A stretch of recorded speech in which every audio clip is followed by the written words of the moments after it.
Lucky Robin, and today I'm going to show you how to can plums. Now first you want to start out by sorting your plums.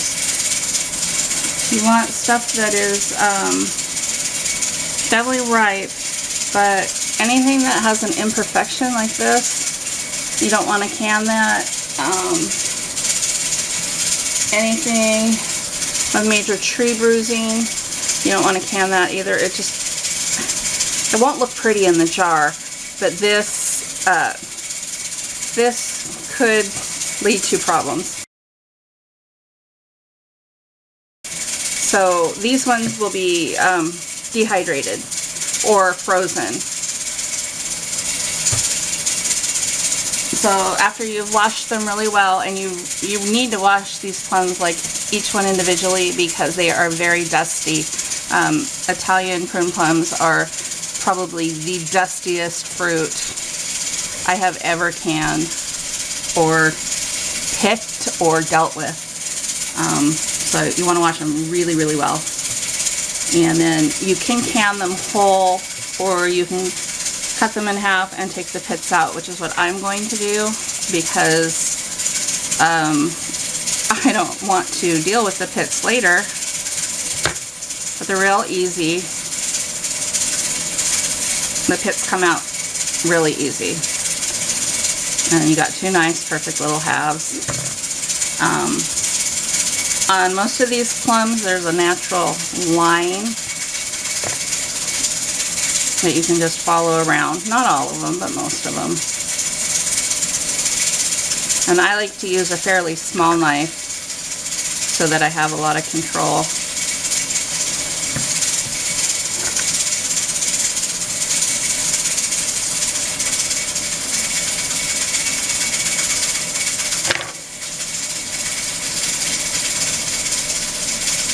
And it's as easy as that.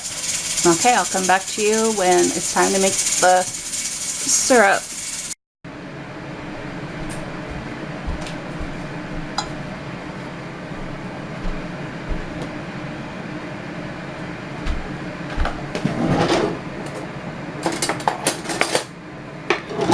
Alright, to make the syrup, you need 5 1/4 cups of water.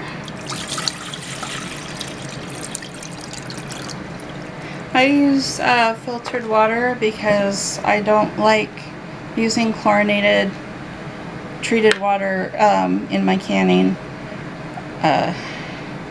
It just, I think it gives the fruit an off taste. And then you need 2 1/4 cups sugar. This is going to make a medium syrup.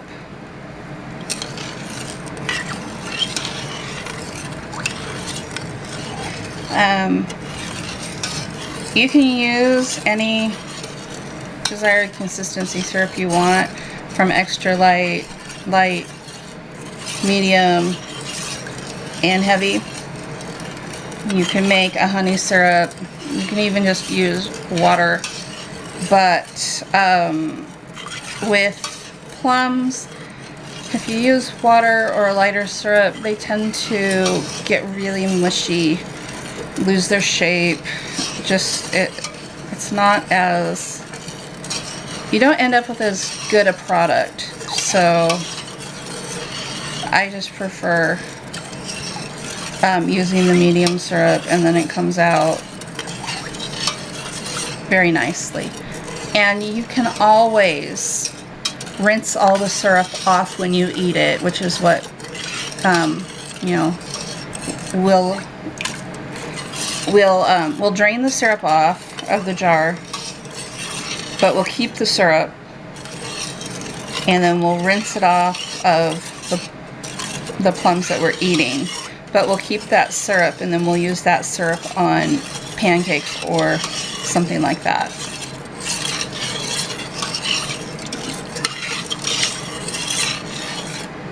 But you don't have to. If you don't want to, you could keep, you could just toss out the syrup altogether. Okay, so then this needs to go on to boil for a couple of minutes until the sugar is fully dissolved. Alright, well, I can't show this very well because I've got the pressure canner and the water bath canner on the stove right now. So this is back in the back corner, but put it on to boil and I'll come back and show you when it's boiling. Alright, this has been boiling for a couple of minutes and it is now ready to be used.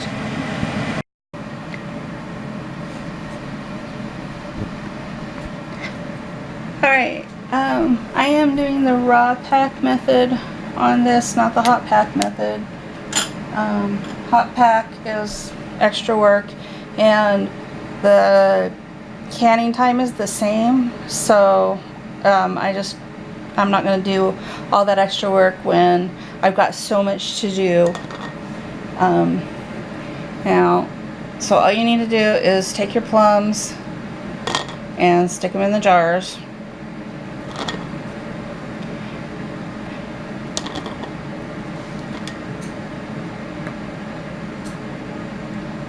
And if you are worried about browning on your plums, if they're sitting in here for too long, you can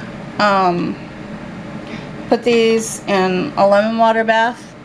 It would be 2 quarts of water to half cup of lemon, or you could use ascorbic acid, but I don't do that because I like it to be as natural as I can have it be.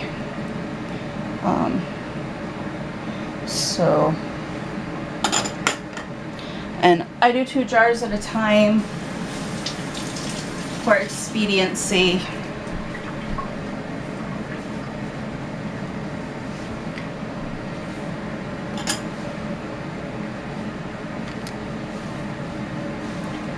Okay. Once you get your plums in, you ladle your syrup in.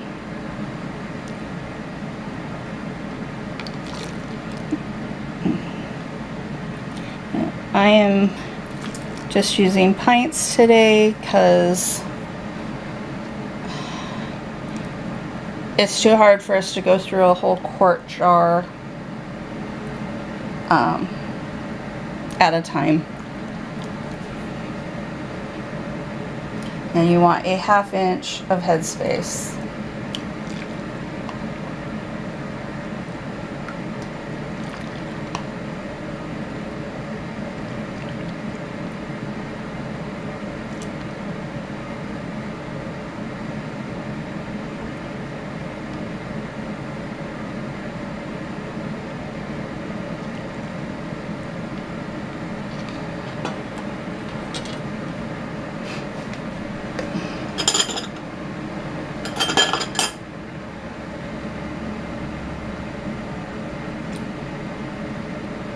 I think I got one too many in here.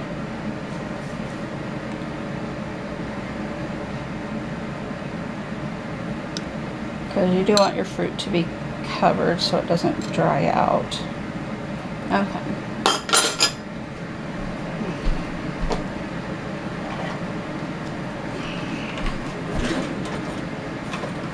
And as per usual, I don't know where my debubbler has gone off to, so I'm using the end of my magnet as a debubbler.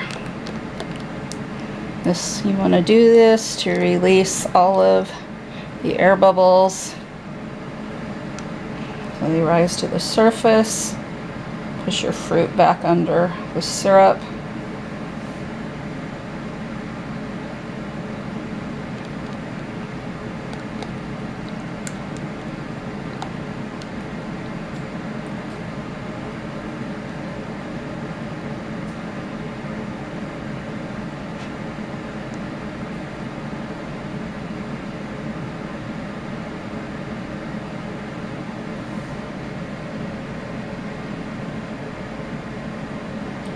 It's a little bit easier with the other style of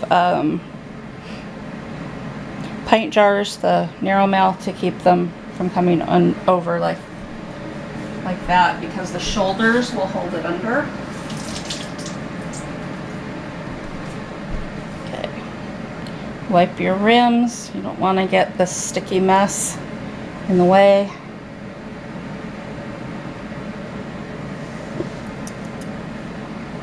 And I'm using Tatler lids today.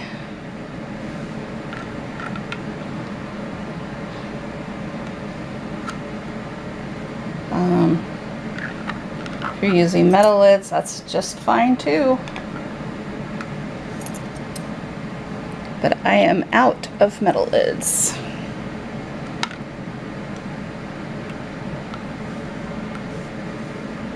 Ouch. A little hot there.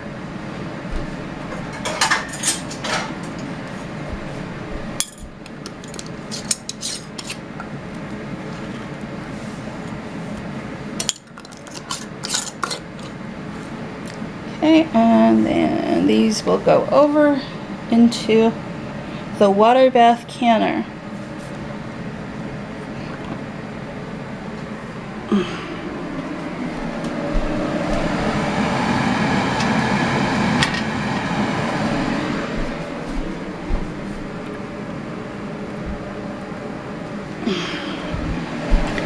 And when you put them in, you want to put them in opposite corners, because if you stack all on one side, your canner rack is going to fall in on the heavy side. So just opposite side until you get enough in that it's all balanced. Alright, I'll come back when the canner's full.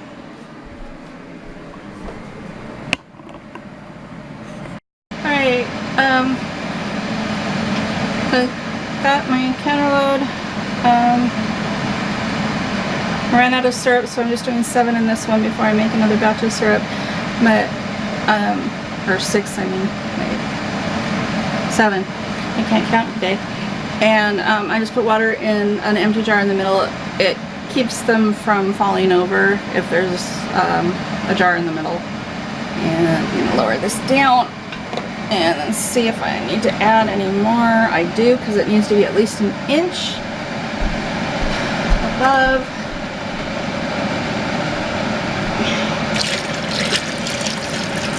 And then I need to bring this to a boil and then boil for 20 minutes.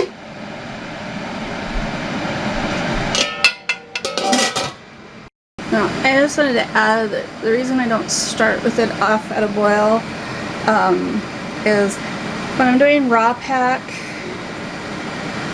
sometimes it just isn't quite as hot as boiling, even if you have hot jars and hot syrup.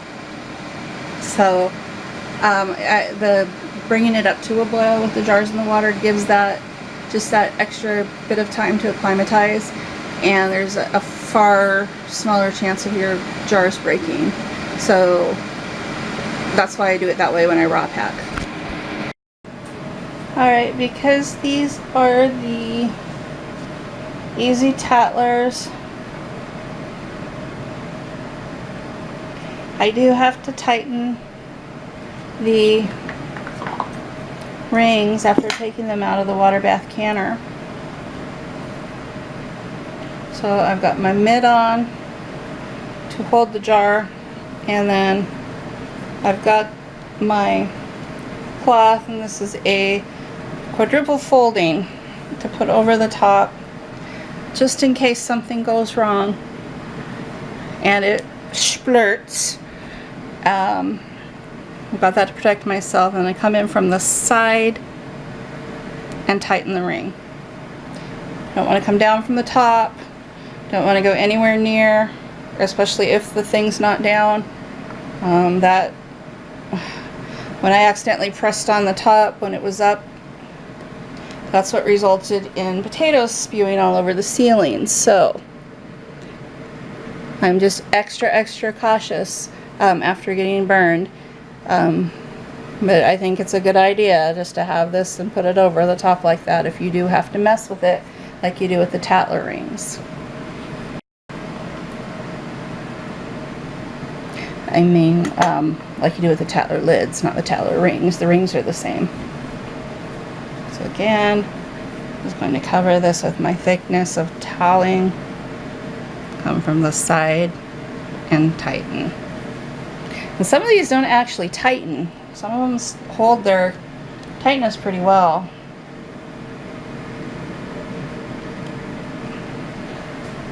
Okay, I'll come back when I have all the jars out and show them to you. This is an example of one of the Tatler lids that is still up and rounded instead of being sucked down. It will go down, well, unless it failed to seal, and look like that. But that's the this is the one that you don't want to press down on the center. Well, you don't want to press down on the center of any of them when you're tightening. But that's the kind that will go. So you got to be very careful. All right, and there's my first 7 jars of plums. They are a beautiful, beautiful, deep purple color.